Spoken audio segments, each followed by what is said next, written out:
আচ্ছা, আপনারা কি এটা খেতে পছন্দ করেন নাকি আমার একার কাছেই ভালো লাগে? কেন জানি না, বড় হয়েছি তবুও আমার কাছে খুবই ভালো লাগে। তো রাস্তা দিয়ে হাঁটছিলাম, হঠাৎ করে দেখলাম এই মামা এগুলো বিক্রি করছে। তো দেখে লোভটা সামলাতে পারলাম না। মনে হলো যে আমি একটু কিনে খাই। খুবই সামান্য পরিমাণ নিয়েছি, যেহেতু একাই খাবো। আর আগে ছোটবেলায় মনে আছে যে আপুকে প্রতি বৃহস্পতিবারে বলতাম, যেহেতু বৃহস্পতিবার আমাদের এখানে হাট থেকে কিনে নিয়ে আসতে। এখন আর সেভাবে খাওয়া হয় না, তো হঠাৎ করে সেদিন চোখে বাঁধলো। আর এই মামার কাছে আরো অনেক কিছু ছিল, যেগুলো নামও আমি জানি না, তবে দেখে খুবই লোভনীয় লাগছিল আমার কাছে।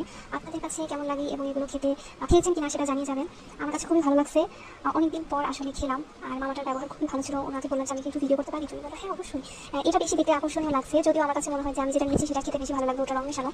যাই হোক, আপনারা এটা খেতে পছন্দ করেন। আর এগুলো আসলে শৈশবের স্মৃতি। আমার কাছে মনে হয় প্রত্যেকটা মানুষই ছোটবেলায় এগুলো খেয়েছে, বিশেষ করে বাড়ি বাড়ি যে ফেরিওয়ালারা আসতো। এবং আরেকটা বিষয় হচ্ছে মেলায় গিয়ে এগুলো আমার কাছে মনে হয় যে মেলায় খুব পাওয়া যেত। যে কোনো ধরনের হাট বাজারে যে মেলাগুলো হতো সেই মেলায় পাওয়া যেত, এবং আমাদের এখানে তো হাটের দিনেও পাওয়া যেত বৃহস্পতিবারে। যাই হোক, অনেকদিন পর দেখলাম এবং খেলাম। এটা আমার আসলে খুবই পছন্দের এবং ভালো লাগে। আপনাদের কাছে ভিডিওটা কেমন লাগলো অবশ্যই জানিয়ে যাবেন, এবং আপনি যদি এই খাবারটা অনেকদিন পর দেখে থাকেন, শৈশবের কথা মনে পড়ে, তাহলে অবশ্যই আপনার টাইমলাইনে শেয়ার করে দিবেন। আমি আশা করবো বাজে মন্তব্য থেকে বিরত থাকবেন এবং একটি গঠনমূলক কমেন্ট করে পাশে থাকবেন। আপনাদের একটি সুন্দর মন্তব্য আসলে উৎসাহিত করে।